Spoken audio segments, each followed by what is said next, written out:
Tracy was very upset after her husband went missing 20 years ago. Her husband Barry was only 30 when he disappeared.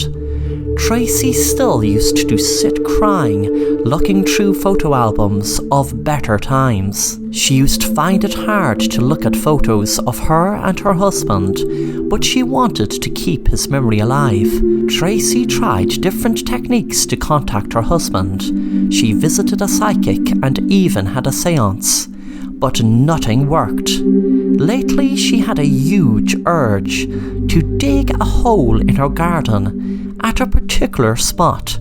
She went out one day into the spot where she had the urge to dig and began digging. She didn't know where she was getting her energy from, but she kept on digging and digging and digging. It eventually got too dark, so she had to call it a day.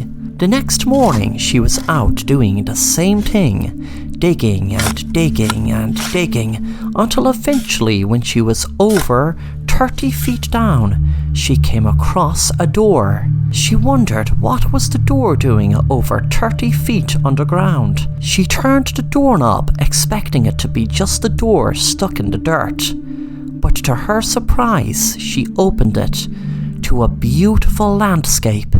She thought she was dreaming.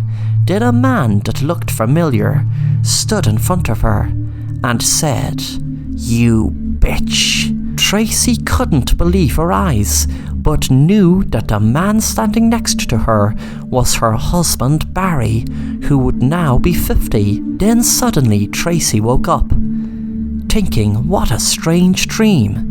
The first thing she'd done, even though she knew it was a dream, was go out to the garden where she dug the huge hole in the dream. Of course there was no hole, but she thought of something.